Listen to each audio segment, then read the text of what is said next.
right now, Pittsburgh's best sports show is about to begin. Call us or tweet us.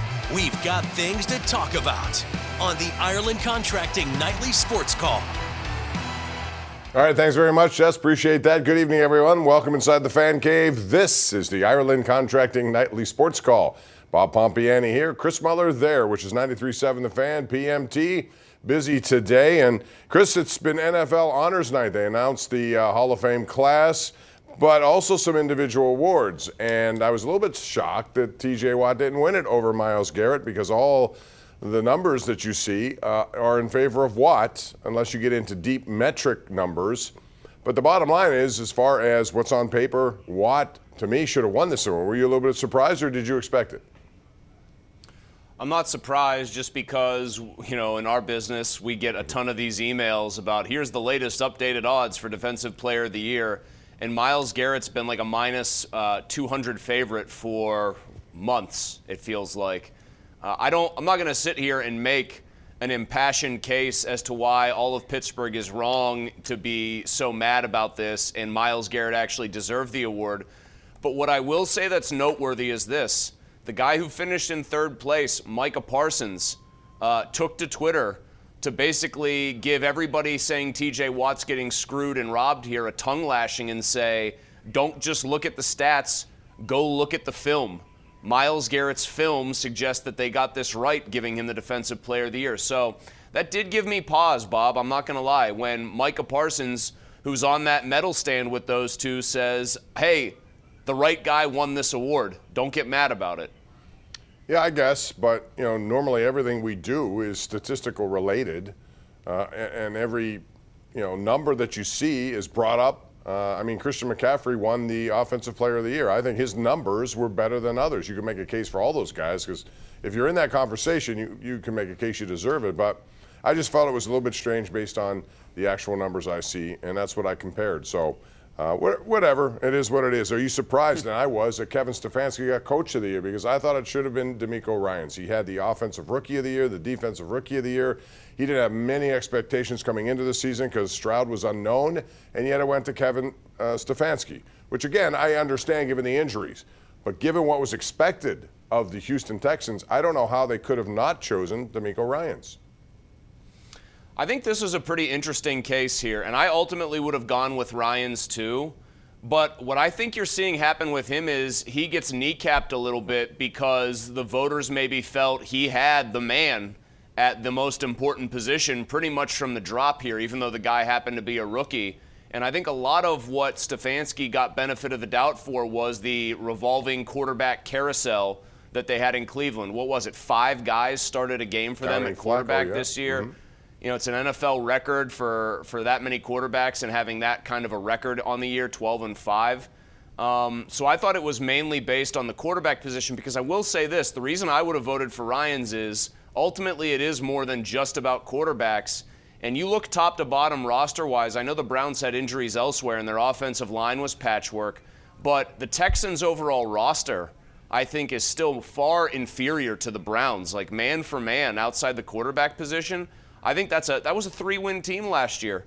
They added C.J. Stroud, they added Will Anderson, and they made the playoffs, and then they blew the Browns' doors off. So I think they got it wrong with that one. I also would say, Bob, that Jim Schwartz winning the Assistant of the Year kind of, for me, took the steam out of the idea that you'd give Stefanski Coach of the Year. Like, you would cite more Jim Schwartz. Hey, that defense was phenomenal. So I do think they got it wrong on that one. I think DeMeco Ryans deserved that award. And Jerry Porter Jr. was a finalist for the Defensive Rookie of the Year, but he didn't win that, of course. And I really didn't expect he would. He had a really good season, and it's certainly good for the Steelers moving forward. One other quick note, Chris, I'll just get your take on this before we go to break, and that is the Steelers did bring in 2 offensive assistants, which leaves Mike Sullivan in the air a little bit, although Jerry Dulac says they're still talking about that. No pass game coordinator label to any of them. What was your take on what you saw with those hires today? The initial reporting that came out from non-Pittsburgh reporters was that Tom Arth was going to be the pass game coordinator. Sullivan stays as quarterback's coach, and then they bring in a wide receivers coach from the Jets. And what I will say about that was the idea that they were hiring a passing game coordinator specifically, I thought was an exciting one. Like, hey, getting with the times, hiring a position that most other teams have. I will admit to being a little bit bummed out and disappointed, Bob, when I found out that Arthur's just going to be the quarterback's coach, and who knows what's going to happen with Sullivan. I just think they need more brain power focused on that specific area of football, the passing game. Yeah, and quite frankly, the more you have in there, the better, in my view. I don't care what their titles are. You need different opinions, and I think collectively that helps everyone. By the way, as we go to break, congrats to you and Pony and Donnie Football for being the #1 afternoon radio show, according to Barrett Sports. Job well done. Kudos. Appreciate it, Bob. I give Pony and Donnie most of the credit, and I would also say our 3:15 Thursday hits with you, big factor in the voters' decision-making. But thank you. Thank you, and thanks to everybody that listens to the show. We genuinely do appreciate their support and the recognition in this case. Well, you guys have a good thing going. Keep it going. We're going to take a break, and we'll keep going to calls because we do that every single night of the week. Call us. You see the number right there. It's 412-575-2600. We're live right here on KDKA Plus and 93.7 The Fan. If you're driving around, call 575-2600.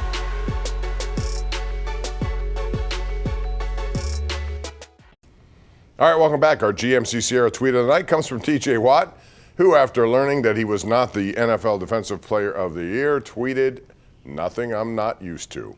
So that goes to Myles Garrett. You know, Chris, a lot of this stuff gets out there on Twitter ahead of everything else. I have yet to see, and maybe it happened while we were down here, that Cam Hayward is the Walter Payton Man of the Year. I certainly hope that's the case, but I didn't see it yet. I saw it on Twitter, so you know how that stuff happens. I don't know if it's I know Aaron Wilson is very much tied into the NFL, and maybe he has something to do with the voting. But if that's the case, it's well-deserved for number 97. I saw the same things that suggested that he did win the award, and it is well-deserved if in fact true, and he is a terrific ambassador for all things Pittsburgh. I just can't say enough good things about the way Cam represents the city. I will tell you one thing I know for sure. Damar Hamlin didn't win Comeback Player of the Year. Joe Flacco beat him. Even though Hamlin had more first-place votes, they count first, seconds, and thirds, and Flacco won it in a very close vote. I'm sorry. Joe Flacco's coming back from being pretty old in NFL quarterback terms and being bad. Damar Hamlin's heart wasn't beating on the field, and he played football the following year. I hate to sound dismissive of Joe Flacco, but let's be real about this. Damar Hamlin should have won that thing in a unanimous rout. Yeah, I agree. And I said so several weeks ago when we were talking about it. I would have given, if I'm going to choose somebody other than him, I would have given it to Baker Mayfield, quite frankly. Because I think given everything that he went through, 4 teams last year? He ends up going to Tampa, which was not a team expected to do all that much, and he had numbers similar to Lamar Jackson, similar to some of the better guys in the league. So if I'm choosing one, I get what Joe Flacco did, but I thought Baker Mayfield made a huge comeback from where he was. I thought Mayfield had a great season. You want to look at a guy like a more traditional one getting hurt. Forget about this. I think Hamlin should have won it. Breece Hall tore an ACL, had a great year for the Jets, was the only player on offense for a team that thought it would have Aaron Rodgers. That one just seems like the voters really trying too hard. Like, who's sitting there going, man, Damar Hamlin or Joe Flacco, what's the more appropriate vote here? I don't get that one. Yeah. All right, let's go to the line and see what people have to say. Call us right here on the hotline. We got Bill and Butler first up tonight. Hello, Bill. How are you? Hi. Am I on? Yeah, you're on. Go ahead. Oh, okay. And Mason Rudolph, I hope that the poor soul gets an offer somewhere else, because there's not going to be any, if trials with competition. You mean, yeah. Yeah. I think a lot of people think that. And listen, he's not a poor soul. He's going to make some pretty good money, and I think he proved that he deserves a better contract than certainly what he had. It's interesting how this all works. If he does come back, I think he has to get top backup money with that as the expectation. Anything beyond that, I don't think he'll get a guarantee, and I don't think he should expect one from them, even though maybe people think he should. He should get top backup money if he's going to come back. I don't really think they want to pay him, though, that top backup money. I don't believe, Bob, that they want him back. I know I have said this a million times. I'll be a broken record about it until I'm either proven right and he's not back, or I'm proven wrong and they do bring him back. But I just don't think the Steelers had their heads in the sand when they saw the way guys talked about him after the season and they tried to balance those feelings his teammates had with what they internally would like to see happen, which is Kenny Pickett sees full control of the job. I just think Rudolph being here makes Pickett's job that much more pressure-packed and difficult, and one in which he's looking over his shoulder all the time. Hey, did you happen to see Kirk Cousins on the stage tonight? I did. Yeah, dancing around. Looks pretty good, huh? You don't want to do that. A lot of people do want to do that if the price is right. If you think you're a team that can compete, do you think he would give you an edge, at least for a one-year deal? Because he seems to be going year after year after year on one-year deals. $40 million for Kirk Cousins in an offense that prioritizes the quarterback being able to move around a little bit when Kirk Cousins would much rather take a straight drop and not really move off his spot. No, thank you. All right, let's go out to Jim in Cheswick. He's on the line right now. Hello, Jim. Hey, guys. How's it going? Good. What's going on? So I wanted to mention something about the Defensive Player of the Year, see what you guys thought of it. First off, Micah Parsons talking about how much, you have to look at the film. Myles Garrett won because of the film. How much film did he watch of Myles Garrett and T.J. Watt? It just doesn't make sense. Also, him talking about Myles Garrett being the one who should win, well, of course he's going to say that because the reason Micah Parsons was in the running was because of the same metrics that won Myles Garrett the award. He didn't have the stats like T.J. Watt, neither did Myles Garrett. No, but, Micah Parsons is a really terrific player. He's involved in a lot of stuff. I get all that. I do. But, again, I'm conditioned to think that this is an award based on production and not necessarily metric possibilities. And it seems to me that that's how this has been broken down. To me, maybe I'm just old school. Maybe I've phased out from that, Chris. But I think T.J. Watt did more things. If he led the NFL in sacks 5 more than Myles Garrett, he had every other number ahead of Myles Garrett. And Myles Garrett was supposed to be on the number 1 defense. Steelers didn't have that. If it's pure production, then we should all be screaming that A, Watt didn't win it, and B, Trey Hendrickson wasn't second in the voting because he had 17.5 sacks. But nobody is saying that because they do watch the film and they know Trey Hendrickson is a very one-dimensional guy and only plays against, rushes the pass and is vulnerable in other areas. So let me ask you, not you specifically, but everybody else this. You've said this is usually a stats-based award. By the stats, Lamar Jackson probably didn't deserve the MVP then. There were guys with better numbers in the NFL. Should Lamar Jackson not have won the MVP award? Because I don't really hear anybody, even here where we don't like him I get it. And everything, no one's saying that. He had a very good year. I put him up there. I wouldn't have given him it myself. I'm a big Christian McCaffrey fan and what he's been able to do.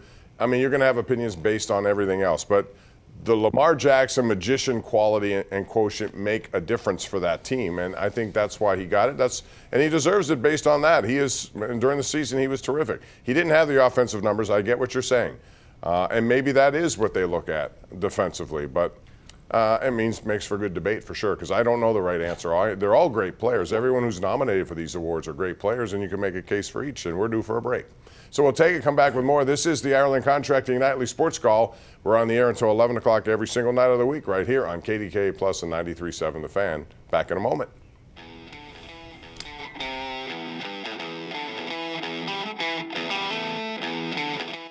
Chris, a big night for the Browns now with Flacco getting that. So that means you got Stefanski, you got Myles Garrett, you got Joe Flacco, his comeback player of the year, and you mentioned Schwartz. You would have thought they would have won at least one playoff game, but they didn't. And I wonder about their team next year moving forward. Now, I'm assuming they're going to announce this man of the year anytime now.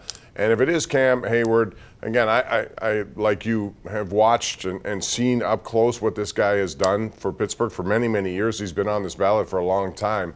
And I think it would be a tremendous honor for him and his family, his mother, his whole family, because they're all involved in the Hayward house. Yeah, I mean, the NFL, they call this their most prestigious award. Cam is the kind of guy I think the NFL wants to be the face of its league, across every team. He checks every box. Again, I think we're fortunate to have a guy like Cam Hayward in this town. We're very fortunate to have a guy like Sidney Crosby. Very fortunate to have an Andrew McCutchen. On all 3 of the pro teams, you can definitively name one specific guy who really tends to go above and beyond and represents the city with class in a way that I think everybody hopes the city would be represented. Well said. Penguins, by the way, are in Minnesota tomorrow, then Winnipeg on a rematch on Saturday. And it could be the last time they see Marc-Andre Fleury. Do you get the feeling he's going to retire after this year? Probably. It just seems like signs are pointing to that, and he is going to play against the Penguins, which we know he's kind of hesitant to do. So I do think this is going to be it for him. And I got to be honest, I have a feeling they're probably going to get to him because they tend to do that. I know that everybody likes reading about the pranks that he pulls in advance of them getting there and all that stuff he likes to do, but they seem to have pretty good luck against him when they actually go up against him on the ice. Yeah, they do. And on the other side of it, Tristan Jarry's playing it away. You know, I was back and forth today with a couple of people who wanted to tell me how many times he's been yanked. Most goaltenders throughout the course of a year do get yanked once, twice, three, whatever the case may be. You just have nights like that. But I think, I don't know how you feel, but I feel like he's really made people who doubted his ability or doubted the reason he got his contract, I think he's kind of silenced them for now, but I know what lies ahead, and he's going to have to do it on a bigger stage. He's going to have to do it on a bigger stage, and he's probably going to have to be a workhorse and play at a very high level to get them to that bigger stage. We usually take that for granted here that they will be in the playoffs, but they're going to need a strong stretch drive from Tristan Jarry that's very reminiscent of the kind of hockey he's been playing for most of the year if they want to get to the playoffs and then give themselves a chance to make a run. But I think he's been more impressive than not. Again, for me, their problem has been can't score goals because the man advantage is more like a disadvantage, and that has been such an overwhelming story for them that I think it kind of takes all the oxygen away from any other negative stuff. No question. I guess it's now official. Is that right, Joaquin? Cam Hayward is the man of the year, the Walter Payton Award winner. It has to be great for him. Congratulations. Your pick on Sunday, Super Bowl 58 is? Why on earth would anyone in their right mind, when you've seen it so many times, bet against Patrick Mahomes? I'll take the Chiefs 28, the Niners 23. I'm going to bet against him, and I'm going against what you say. I think Purdy and McCaffrey and Kittle and company are going to win that game. We'll see. It's on KDKA Sunday. Thanks, Chris. Appreciate your time.